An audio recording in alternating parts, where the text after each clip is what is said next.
Hi,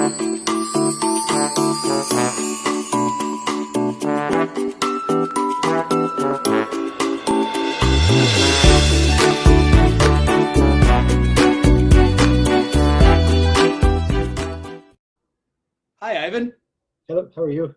Good. How are you? Good. Thanks for being with me today. Sure. What part of the country are you in? I'm in Chicago. Oh, nice. I've been to Chicago a few times. Yeah. Yeah, I love it. It was freezing there. Every time I was there, it was freezing, but Yeah. not this time of year though. Yeah. No, we got to get you here for one of our summers. Our summers are really Oh, yeah. nice here. I'm in Sweden at the moment. We have a bit of a heat wave, so I'm actually, as an Irishman, I'm absolutely dying here.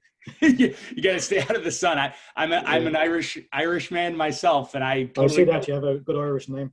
Yeah, exactly. My mom's maiden name is Sullivan, so I've got Sullivan. it on both sides. Yeah. Yeah. Well, you can't get a more Irish name than both Brady and Sullivan, and Kavanagh Yeah. as well, I suppose.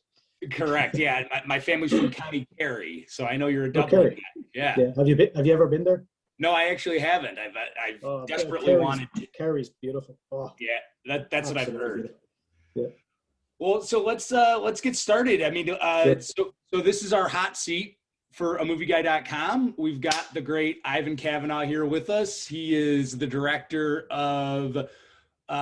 He's got Never Grow Old. He's got The Canal, and then now we're talking about his newest film, his most recent film, Son. Thanks for being with me here today. Yeah, pleasure. Yeah. So I mentioned You Never Grow Old. I was Never Grow Old. I was just watching this film actually, and you made this Western a couple years ago, which I think is pretty damn good. I mean, God, visually stunning. But now you went back to horror with Son. Did you feel that genre calling you back, or is that where you feel the most comfortable? Yeah, no, I mean, I'd love to make another Western at some point as well, but I had written Never Grow Old and Son pretty much at the same time, Yeah. and they were both vying to go into production, and the Western got there first, But it's true. I mean, I remember in my childhood, I mean, I was always drawn to the horror section in video stores. I was always, even before I was old enough to rent the video cassettes, I would just be fascinated by the posters and the covers and looking at imagining what these films would be like, and making them then for me seemed like a natural progression from that, because and when you're making horror films, it's a genre of film that you can do anything with, I mean, you can push sound to its limits. You can make the film as surreal as you want, as extreme as you want, and the audience will accept it, Yeah. And I mean, I just enjoy the freedom that horror films give you, and so I'll always be drawn back to it. And in fact, the next three of the next films I have lined up are horror films, so it looks like I'm stuck in horror for a while. Yeah, that's awesome.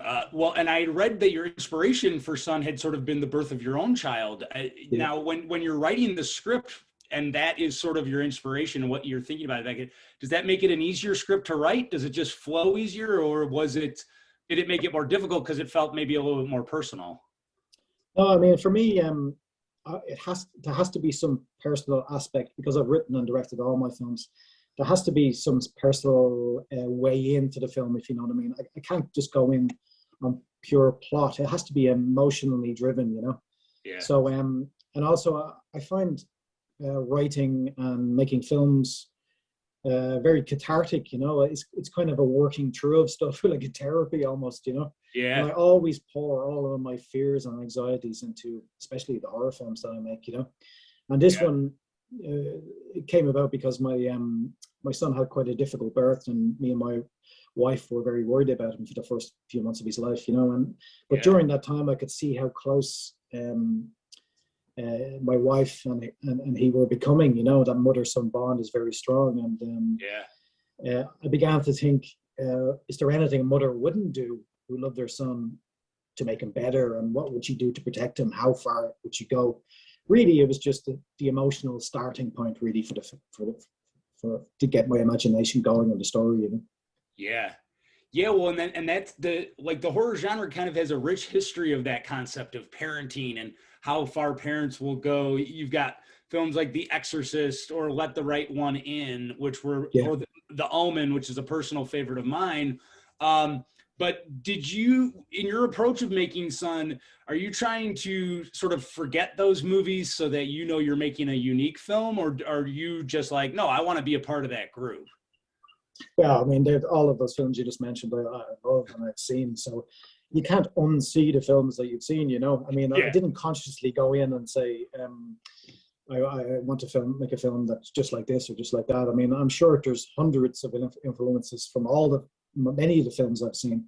Yeah. But like I said, it was written just after the birth of my son. So, you know yourself, if you have a kid if you have a baby, especially for the first few months, you try and watch a movie and they cry. So you press pause and you go off and you come back and eventually you just give up, you know? Yeah. So I didn't watch any films during the period, you know, but I'm sure there is many, many influences for this film, unconscious influences, you know? Right. But I'll be very proud to be in that subgenre of horror movies, you know? Yeah. Of that demon child. But I think it's a little different because the child isn't like Damien. He isn't. He's a good person. He's half of his mother, you know, and Yeah. he can't help the part of his father that's in him. None of it is his fault, you know.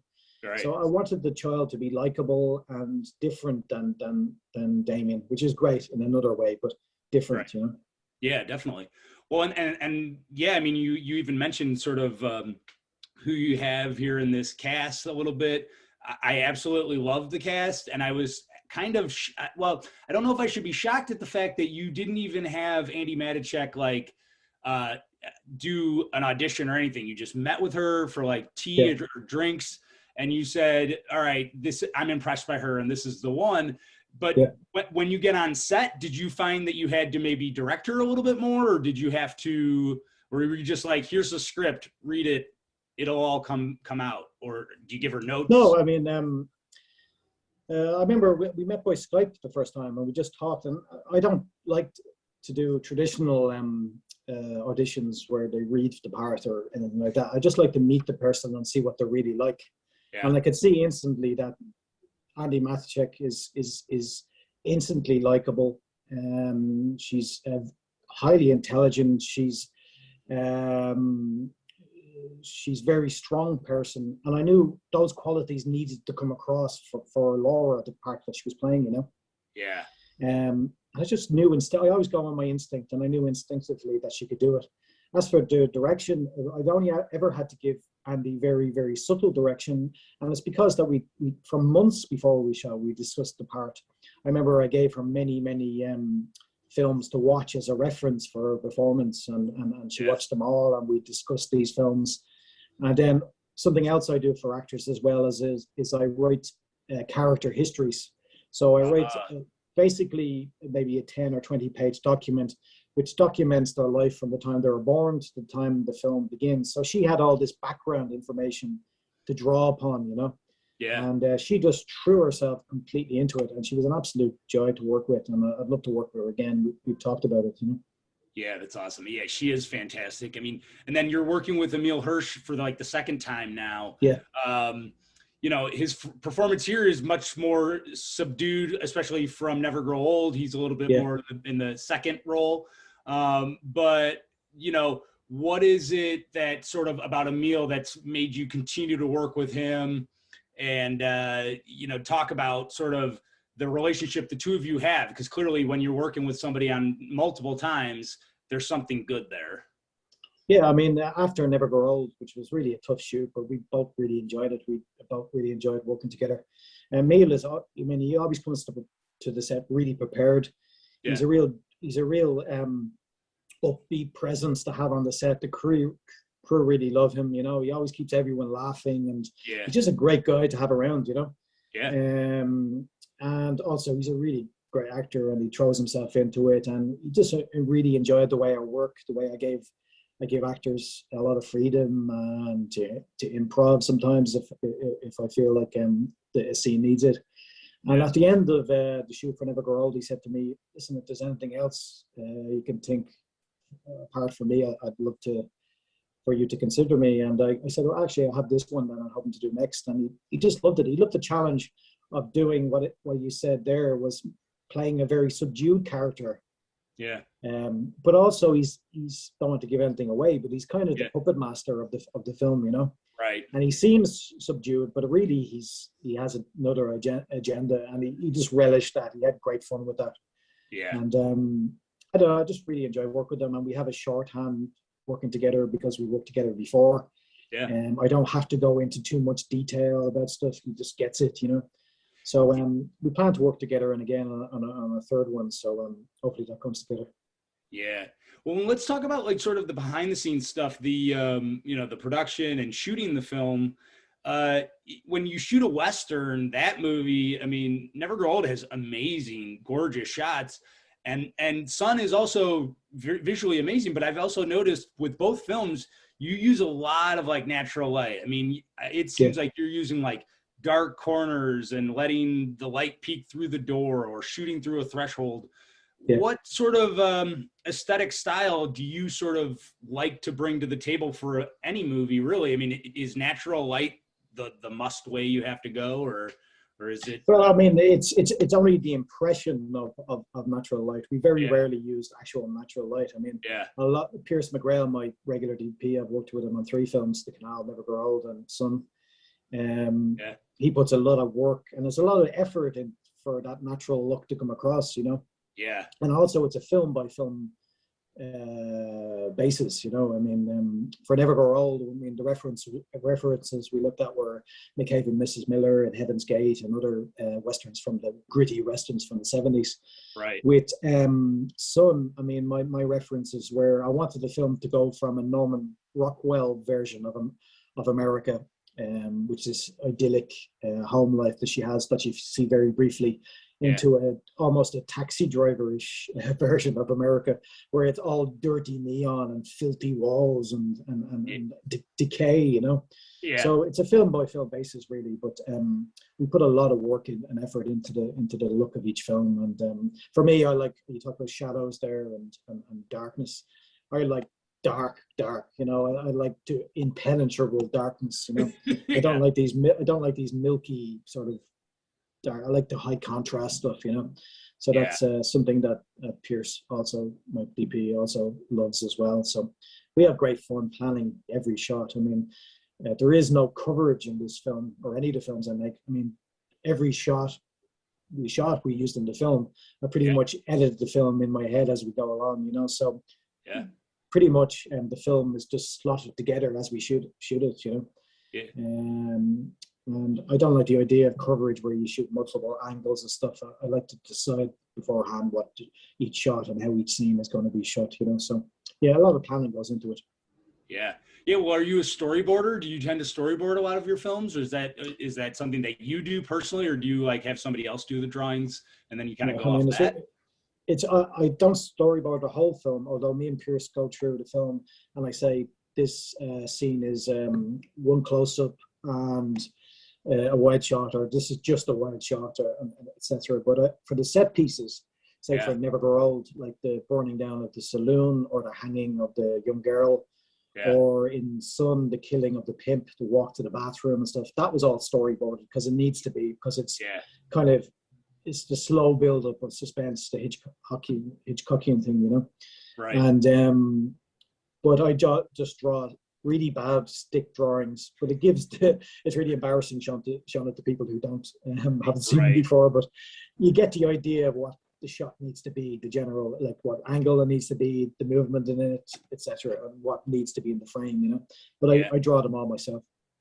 Yeah, well, and that's interesting too. You talked about that bathroom scene in the hotel. I mean, obviously, I thought that scene was absolutely amazing. And there's like obviously big build up to a moment like that, but there's also, you know, I don't want to give too much away, but you know, there is a little bit of blood. There's a little bit of gore that has to sort of happen.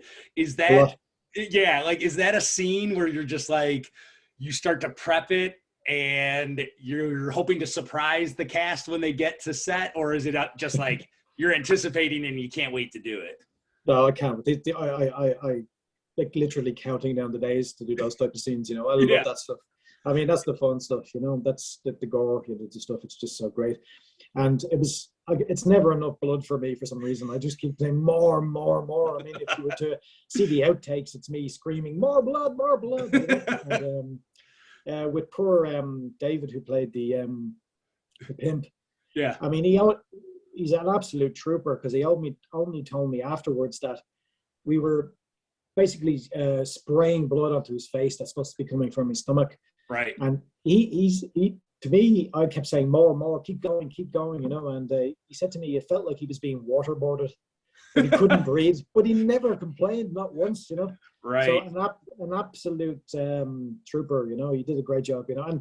And he's such a horrendous character in the film. But I tell you, you never met a nicer guy than David, you know, who played the pimp. He's just such a sweetheart, you know. Yeah. Well, I think that's a pivotal scene too, because you kind of have to create that moment of a little bit of empathy for Andy's character as a mother, and also, you know, you kind of have to hedge your bet of like, well, this kid's doing something awful, but the person that it's happening to is awful. Yeah. It kind of all works out in the end, doesn't it? Yeah. And also, does he kind of deserve it? Right. Nobody deserves to be eaten alive, but at the same time, I mean, he's not the nicest person in the world, you know. No, yeah, it's testing our morals, I think. A little exactly. bit. Are we enjoying this? Who exactly are we rooting for here? Are we rooting for the son of a demon, or are we rooting what's going on? Right. Yeah. So, and you've made 2 films in a row in the United States. I mean, do you? No. We shot the Western in Ireland. That was. Oh, you did. Yeah. Okay. Yeah. All right. So, but you kind of have a really good grasp, though, on like American life and American history. There seems to be a little bit of Southern Gothic even in Son. Is that something that you study up on, or is it just that you just like it works better for you in the frame of the history of whether it be set in the United States? I mean, I grew up on American films, so in Ireland, you feel like you're the 51st state sometimes, you know. It's just completely drenched in American culture, you know. You can't help it, you know. Right. But I like to research. It's one of my favorite parts, you know. I just deep dive into research, you know.